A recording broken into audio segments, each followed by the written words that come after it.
માનું છું કે બધી વાતો કોઈને બતાવાતી નથી, બધી ચીજો કોઈને દેખાડાતી નથી, પણ કોઈ યાદો એવી હોય છે કે જે આપણે ભૂલવા માંગીએ પણ ભૂલી શકતા નથી.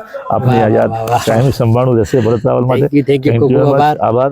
ફરી ક્યારે મળીશું.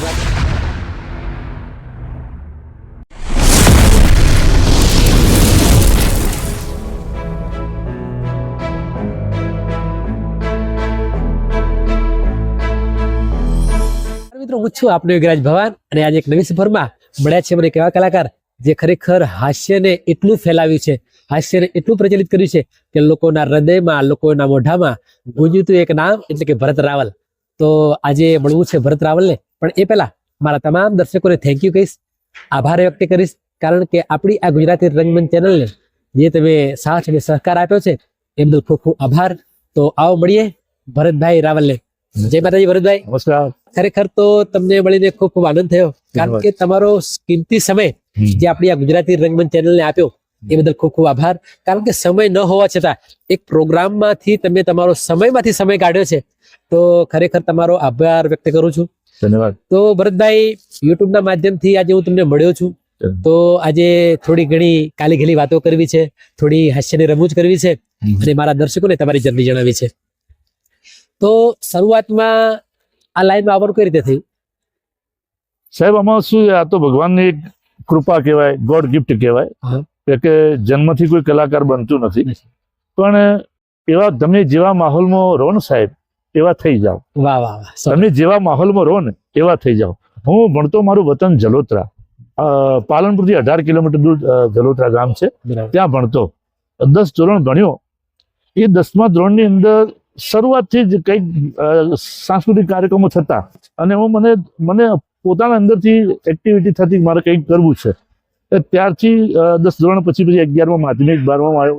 પછી ત્યારથી કંઈક એવી ભગવાનની કૃપા થઈ કે એક્ટિંગ, અભિનયમાં નામ થયું. અભિનયમાંથી ધીમે ધીમે લોકોને જોતા ભગવાને ક્યારે મને હાસ્ય કલાકાર બનાવ્યો એ માં ભગવતીને ખબર છે, એ તો હું પણ જાણતો નથી. કેમ કે સમયનું ચક્ર કેવું ચાલ્યું, કેમ કે આ તો બહુ આજે 2025ની સાલ હાલ ચાલી રહી છે. 2006ની અંદર 2006ની હે ને, એટલે 20-25 વર્ષની વાત અંદાજે કહેવાય આ તો. એટલે સાહેબ, ભગવાનની કૃપા કે મને હાસ્ય કલાકાર બનાવ્યો અને એના ઉપર જીવનની રોજીરોટી ચાલી રહી છે અને ગુજરાતને હસાવું. ખૂબ સરસ વાત કરી ભરતભાઈ તમે, કારણ કે જીવનમાં માણસ જન્મે ત્યારે કઈ ફિક્સ હોતું નથી કે કાલે શું બનશે, પણ એના સમય, એનો માહોલ અને જ્યાં જે વ્યક્તિ રહેતો હોય એવા માહોલમાં તૈયાર થતો હોય છે અને એક આગવું સ્થાન એને મળતું હોય છે.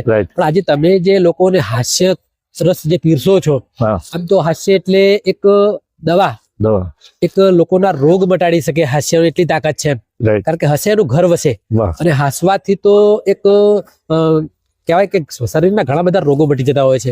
અને આજે તમે કાર્ય કરી રહ્યા છો. તો ભરતભાઈ, જેમ વાત કરી તમે કે એક સ્કૂલના જમાનાથી લગભગ 2006 થી તમે જે સ્ટાર્ટ કર્યું, તો એમાં પ્રથમ સપોર્ટ તમને કોનો મળ્યો હતો? મને સપોર્ટ તો ભણતો ત્યારથી જ મારા ગુરુજી જલોત્રા અભુભાઈ ભૂતળિયા સાહેબ હતા, ગેલાણા ગામના વતની હતા, પણ તેઓ મારા ગુરુ હતા અને એમનો અભિનય જોઈ કે ગુરુ વિના જ્ઞાન મળતું નથી સાહેબ, અને કોઈ શીખવાડતું નથી, પણ ગુરુની એક નજર તમારા ઉપર પડી જાય ને સાહેબ, ઓટોમેટિક એના આશીર્વાદ મળી જાય. પછી ગુરુ જ્ઞાન મળ્યું. એમાંથી ખાસ કરીને મારા પરિવારનો મને સપોર્ટ બહુ મળ્યો. મારા માતા પિતા, મારી અર્ધાંગીની, એમનો પણ સપોર્ટ મને બહુ મળ્યો કે જ્યારે પણ કંઈ પણ પ્રોગ્રામ્સ અર્થે જવાનું હોય તો ફૂલ સપોર્ટ એમનો મને મળ્યો છે. બરોબર છે. ખૂબ સરસ. કારણ કે બીજું, પરિવાર સિવાય તો આ શક્ય હોતું નથી. પરિવારનો સપોર્ટ, કે પરિવારનો સપોર્ટ મળે તો જ આ બધા તમે કાર્ય કરી શકો છો.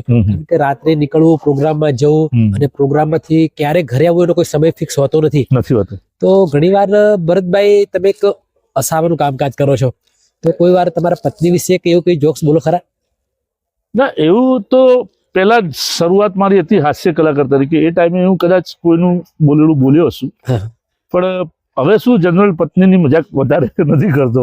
કેમ કે એક ઘરમાં 4 વ્યક્તિ રહેતા હોય, પણ આપણે કહેવત છે ને કે એકના નસીબે આખું ઘરનું ગુજરાન ચાલતું હોય, કોના નસીબ તમે ખાતા હોય. લગભગ પત્નીની હવે મજાક નથી કરતો. બરોબર છે. આ તમને પેટ છૂટી વાત કરું છું, પહેલા કદાચ કરી છે, પણ એક વસ્તુ છે કે હાસ્ય કલાકારો ગુજરાતના જેટલા છે ને લોકો પોતાના પરિવારની મજાક કરીને પણ લોકોને હસાવતા હોય છે. કેમ કે कई लोग होते हैं जो अपनी बस्ती बसाने के लिए दूसरों की बस्तियां उजाड़ देते हैं. कई लोग होते हैं जो अपनी बस्ती बसाने के लिए दूसरों की बस्तियां उजाड़ देते हैं. वो तो हम हास्य कलाकार है, अपनी बस्ती उजाड़ देते हैं आप सबको हंसाने के लिए. એટલે ગુજરાતના તમામ કલાકારો કદાચ ઘરની મજાક કરતા હોય તો એ કેમ કરતા હોય કે ગુજરાતની જનતા કેમ કરીને હસે, એ જ હેતુ હોય, બીજો કશો વાતો નથી. વાહ વાહ ભરતભાઈ, તમે એક ધરતી પરના દેવ છો. આજે ભૂદેવ તરીકે તમે એક પૃથ્વી પર અવતાર ધારણ કરી ચુક્યા છો. તો ખરેખર તો આમ તો તમને મળવું એ પણ એક લાવો છે ને તમારી જોડે બેસવું એ પણ એક કિસ્મતની વાત છે. અને આજે ખરેખર ભાઈ વિક્રમભાઈ માલધારીના માધ્યમથી આજે હું તમને મળ્યો છું. કે ઘણા સમયથી આપણે ફોન ઉપર વાતો ચાલતી હતી અને એવા સમયના અભાવે એ વસ્તુ શક્ય નહોતી બનતી, પણ આજે એ વસ્તુ શક્ય બની છે. અને આજે એક તમે મારી ગુજરાતી રંગમંચ ચેનલમાં આજે ઉપસ્થિત થયા છો. તો ભરતભાઈ, ધારો કે કોઈ સ્ટેજ હોય અને ત્યાં સતત તમે એક કલાક પ્રોગ્રામ આપતા હોય, એનું કોઈ નોટેશન તમારા જોડે હોતું નથી અથવા કોઈ લખાણ હોતું નથી, તો આ કઈ રીતે 1 કલાક સુધી કઈ રીતે આ પોસિબલ બને છે? તમારો પ્રશ્ન સાચો છે કે શરૂઆત હંમેશા કઠિન હોય છે. શરૂઆત હંમેશા કઠિન હોય. પહેલા મારી જોડે 10-15 મિનિટનું મટીરિયલ હતું સાહેબ. જયારે શરૂઆત થઈ મારી હાસ્ય કલાકાર તરીકે કે 5-10 મિનિટમાં હું માઇક મૂકી જ દેતો હતો. પણ જેમ જેમ સ્ટેજના અનુભવો થયા, અલગ અલગ સ્ટેજ મળે, અલગ અલગ મોટા નામાંકિત કલાકારો સાથે બેસવાનું થયું, જોયું, સાંભળ્યું, એમાં ધીમે ધીમે આપણું મટીરિયલ પણ વધતું જોયું. સાથે સાથે આપણો રિયાઝ પણ થતો જોયો. પહેલા 10 મિનિટમાંથી 15 મિનિટ થઈ, 15 મિનિટથી અડધો કલાક થયો, કલાક થયો. અત્યારે માની કૃપાથી, મા બાપના આશીર્વાદથી 1.5 થી 2 કલાક સળંગ હસાઈ શકું એટલી માને પરમાત્માની કૃપા છે. વગર ચોપડી જોઈએ. સાચી વાત. તો ઓડિયન્સ હોવું જરૂરી છે. ઓડિયન્સ તમારું પુસ્તક છે. હા, પુસ્તક. એમના ચહેરા પરથી તમે એમના હાવભાવ પરથી તમારા અંદરથી લોકોની આહ અને વાહ નીકળેલા અમારા જોક્સ ફટાફટ બહાર નીકળે. વાહ વાહ વાહ. કારણ કે દરેક કલાકાર એક તાળીના દાદથી ખુશ થતો હોય છે. અને એ જે તમે એ કરી રહ્યા છો. તો ભરતભાઈ, તમે જે તમને વધારે ગમતો હોય અને વારે ઘડી જે સ્ટેજ ઉપર તમે લોકોને હસાવવા માટે, લોકોને રાજી કરવા માટે જે જોક્સ નો ઉપયોગ કરતા હોય, તો સરસ મજાનો એક નાનો જોક્સ મારે યુટ્યુબ ના માધ્યમથી સાંભળવો છે ને મારા દર્શકોને સંભળાવવો છે. કહી દઈએ કેમ નહીં. આજે રંગમંચ ચેનલ દ્વારા યુટ્યુબ ના માધ્યમથી આપ સાથે મુલાકાત થઈ. હું પણ ભાગ્યશાળી છું. પણ એક પરમાત્માના ચોપડે સાહેબ નક્કી છે. આ તો આપણે એક આકસ્મિક મુલાકાત છે. ક્યારનું મળવું હતું, ક્યારના ફોન પર વાત, ક્યારે મળીએ. પણ સાહેબ, હું એટલું જ કહું આ રંગમંચ ચેનલ દ્વારા કે બધું જ પરમાત્માના ઘરે નક્કી છે. કોણ ક્યારે કેને કયા સમયે મળશે એ બધું કુદરતના ચોપડે નક્કી છે. 100%. તોય આજનો માનવી કે છે કે હું કરું એ થાય, હું કરું એ થાય, પણ એ બધું વ્યર્થ છે સાહેબ. બધું પરમાત્માની ઈચ્છા વગર પાંદડું કે ફરકતું નથી. બધું પરમાત્માના લેપટોપમાં નક્કી છે કે આજે હું રંગમંચ ચેનલના સાથે મળીશ અને વાત કરીશ સાહેબ. એટલે બીજું તો કહી શકું, જીવનમાં નીતિ ને સચ્ચાઈ રાખી છે એટલે તો આટલા મોટા સ્ટેજ મળ્યા છે અને ગુજરાતની જનતાને હસાઈ શકી છે. અને હું રંગમંચ ચેનલ દ્વારા એટલું કહીશ કે જેટલા મારા શ્રોતાજનો સાંભળતા હોય આ રંગમંચ ચેનલ દ્વારા, સાહેબ, જીવનમાં નીતિ ને સચ્ચાઈ તમે રાખજો. જીવનમાં નીતિ ને સચ્ચાઈ રાખશો ને તો તમારું ગમે તેવું કામ કઠિન હશે ને એ પણ સફળ થશે. અને જેને નીતિ ને સચ્ચાઈ રાખી છે એની ગાડી જીવનની ફટાફટ ચાલે છે. આ તમારા જીવનમાં ખોટ હશે તો તમારી ગાડી જીવનની જાતે ચલાવવી પડશે ને ક્યારે એક્સિડન્ટ થશે ને કોઈ નક્કી નહીં. બાકી તમારામાં નીતિ અને સચ્ચાઈ હશે તો તમારી જીવનની ગાડી પરમાત્મા ચલાવશે. એ 100%ની વાત સાચી છે. અને હવે તમે કહ્યું એમ, કેમ કે સમય તમારો કિંમતી છે, મારો પણ કિંમતી છે, અને દર્શકોનો પણ કિંમતી છે. 1-2 વાત હાસ્યની લઈ લઈએ. બરોબર છે. આનંદે દરિયા મોજે દરિયા. મહેસાણા જિલ્લામાં લોકો મોજે દરિયા તરીકે ઓળખે છે. પાટણ જિલ્લામાં બોર્ડની પરીક્ષા તરીકે ઓળખે છે. કેમ કે કૃષ્ણ ભગવાનના 1000 નામ હતા, કયા નામે લખવી કંકોત્રી, એવું થયું છે. એટલે ગુજરાતની જનતાએ મને બહુ હાસ્ય કલાકાર તરીકે પ્રેમ આપ્યો છે અને આવો પ્રેમ સદાય જનતા તરફથી મળતો રહે. મોજે દરિયા, આનંદ દરિયા. પણ ગુજરાતના ગામડાઓમાં પ્રેમ ભાવ છે, માનવતા છે. આનંદ દરિયા, મોજે દરિયા ગુજરાતના ગામડાઓમાં. કે મહેમાન આવે તો સારું લાગે. ગુજરાતના ગામડામાં માનવતા છે, પ્રેમ છે, લાગણી છે કે મહેમાન આવે તો સારું લાગે. મહેમાન 2 દિવસ રહે, શિરામણી કરે, 3જા દિવસે ચોપા સુધી મૂકવા જઈએ. એ આપણા ગુજરાતની શાન છે. બધી જગ્યાએ સાહેબ આવું નથી. અમુક શહેરોમાં તો મહેમાન આવે, ગુજરાત બહારની વાત કરું છું, અમુક જગ્યાએ અમુક શહેરોમાં મહેમાન આવે તો મહેમાન ક્યારે જાય એનો પ્લાન બનાવે. હમણાં પતિ પત્ની રહેતા હતા ફ્લેટમાં અને મહેમાન આવ્યા, બંનેને ગમ્યું નહીં.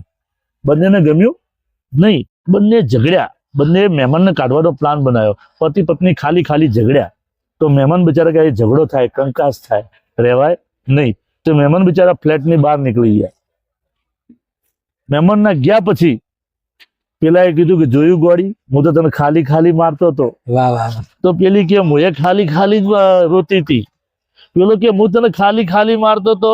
પેલી કે હું ખાલી ખાલી જ રોતી હતી. તો મહેમાન બારીમાંથી આવ્યા કે અમે ખાલી ખાલી જ જ્યાં હતા. વાહ વાહ વાહ વાહ વાહ. આપણે કોકડી ઉતારીએ તો કોઈક આપડી ઉતારે. જેવો જેનો ભાવ. સાહેબ તમારો ભાવ સારો હોય તો પરમાત્મા તમારી સાથે જ છે. 100% ભરતભાઈ, કારણ કે હાસ્ય એક જીવનમાં જેનામાં ઉતરી જાય તો ખરેખર એનું જીવન ધન્ય બની જતું હોય છે. અને જે તમે દેશી ગામડાના જે જોક્સ તમે જે લોકોને કહીને હસાવતા હોય છો, તો ખરેખર એમાં મા દીકરી, પિતા પુત્ર અને ગુરુ શિષ્ય સાથે બેસીને સાંભળી શકે એવા સરસ મજાના તમે સ્ટેજને ધ્યાનમાં લઈને જોક્સ કહેતા હો છો. કારણ કે તમારા જોક્સમાં એક શિખામણ પણ હોય છે, સાથે સાથે જ્ઞાન સાથે ગમત. જ્ઞાન સાથે ગમત. તો ભરતભાઈ, ખરેખર તો યુટ્યુબના માધ્યમથી મારા દર્શકોને કહીશ કે ભરતભાઈ રાવલ ખૂબ જાણવાને માણવા જેવા કલાકાર છે. કારણ કે એમને તમે એકવાર સાંભળો તો તમને એવું લાગે કે એમને સાંભળ્યા જ કરીએ. આજે મને પણ એવું થાય છે કે એમના જોક સાંભળ્યા જ કરું, એમના જોડે વાતો કર્યા કરું. પણ ખરેખર એકવાર તમારા પ્રોગ્રામમાં ઇન્વોલ્વ કરજો. ખરેખર એમની એક મુલાકાત જિંદગી ભરની યાદ. ધન્યવાદ. કામકાજ છે તો 100% તમારા કોઈ ફંક્શન હોય, તમારા કોઈ ડાયરાના પ્રોગ્રામો હોય, કોઈ ભજનના પ્રોગ્રામો હોય, તો 100% ભરતભાઈને યાદ કરજો. યુટ્યુબના માધ્યમથી મારે ડિસ્પ્લે પર મારો નંબર હોય છે, અથવા ભરતભાઈને ડાયરેક્ટ પણ તમે કોલ કરીને એમને તમે એડ કરી શકો છો. ધન્યવાદ. તો ભરતભાઈ, જેમ વાત કરી કે દર્શકો એ આપણા ભગવાન છે, અને દર્શકો આજે આપણને ક્યાં પહોંચાડે એ દર્શકોના હાથમાં હોય છે. સાચી વાત. તો દર્શકો વિશે શું કહેશો જરા? દર્શક છે ને ભગવાન છે. તમે કહ્યું ને, 100%. દર્શક છે એ ભગવાન છે. જગ ઝવેરી છે સાહેબ, જગ ઝવેરી છે. ઓડિયન્સ જ્યારે તો કલાકારના આસમાનના શિખર સુધી પહોંચાડે છે, અને ઓડિયન્સ જ્યારે તો કલાકારને 1 મિનિટમાં સ્ટેજ ઉપરથી નીચે પણ ઉતારી શકે છે. 100%. જનતા તમને ચાહે તો પછી તમને ઓલ ગુજરાત, ઓલ વિશ્વ ચાહવાનું છે સાહેબ. જનતા અમારા કલાકારો માટે ભગવાન છે સાહેબ. અને મારી તમામ હાસ્ય પ્રેમી જનતાને કોટી કોટી વંદન કરું છું. મારા ચાહક વર્ગને કે જ્યારે જ્યારે જરૂર પડે ત્યારે મારા રંગમંચ ચેનલનો કોન્ટેક્ટ કરજો. 100%. બરોબર. એની શુભ શરૂઆત તમે એ રીતે કરો છો એની કે લોકોને એ તમે આકર્ષાય લોકો તમારા તરફ, અને લોકોને ગમે એવી શરૂઆતથી કરો છો, અને એ લોકોને હસાવે, પેટ પકડીને હસાવવાનું તમારું કામકાજ છે. સાચી વાત. પણ ભરતભાઈ, જેમ વાત કરી કે આજે એક હાસ્યનું કામકાજ તમારું છે, તો મને કલાકારો બહુ પ્રિય છે. કલાકારોને હું ભગવાનની નજરે જોઉં છું. મારા માટે કોઈ કલાકારો નાના નથી હોતા, કોઈ કલાકારો મોટા નથી હોતા. કારણ કે કલાકાર એ કલાકાર છે. એનામાં કળા કુદરતે આપેલી હોય છે, અને એ કળા જેવી તેવી ના હોય. જે કુદરતે જે મળ્યું છે એ જેવું તેવું હોતું નથી. તો આજે તમે જે અહીંયા આપણી ગુજરાતી રંગમંચ ચેનલમાં જે ઉપસ્થિત થયા, તો કેવું લાગે છે? બહુ આનંદ આવ્યો સાહેબ. ઘણા સમયથી ઈચ્છા હતી, ને આજે ભગવાને પરમાત્માએ મુલાકાત કરી. હું પણ ધન્ય માનું છું કે આપ જેવા લોકોના, અને અત્યારે સોશિયલ મીડિયાનો જમાનો છે. ભલે અમે ગમે એટલા સારા કલાકાર હોય, પણ આપ જેવા ચેનલ, રંગમંચ ચેનલ દ્વારા, ઘણી બધી ચેનલ દ્વારા અમને ગુજરાતમાં નામ મળ્યું છે. એટલે તમારી ચેનલને પણ હું, રંગમંચ ચેનલને પણ ધન્યવાદ પાઠવું છું કે આપના થકી. કેમ કે ઓડિયન્સ મોટો છે, કલાકાર મોટો નથી. કલાકારને મોટો બનાવે છે જનતા, અને જનતા સુધી તમારા જેવા ચેનલોના માલિક સાહેબ ભવાનભાઈ, આ રંગમંચ ચેનલ છે, એ બધી ઘણી ચેનલોમાં કામ બી કર્યું છે, અને એ હેતુથી અત્યારે ગુજરાતમાં નામ થયું છે માતાજીની કૃપાથી. અને રોજી રોટી ચાલે છે. નોકરી નથી, ગવર્મેન્ટ જોબ નથી, પણ સાહેબ એ હાસ્યની ભગવાનની ગોડ ગીત, અને એના ઉપર રોજી રોટી ચાલે છે. ખૂબ સરસ વાત કરી ભરતભાઈ તમે. તો મિત્રો, ખરેખર ભરતભાઈ, ફરીથી એક વાર કહીશ કે જાણવાને માણવા જેવા કલાકાર છે, અને આજે એમને સમયમાંથી સમય કાઢીને આપણને આપ્યો છે, તો ફરીવાર એમને આપણે થેન્ક યુ કહીશું.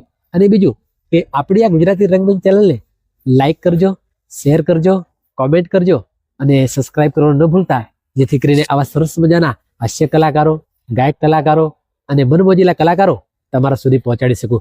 અને બીજું કે મારો બીજો વિડીયો આવે ત્યાં સુધી ભરત રાવલ અને ભવાની અગ્રજના દરેકને જય માતાજી.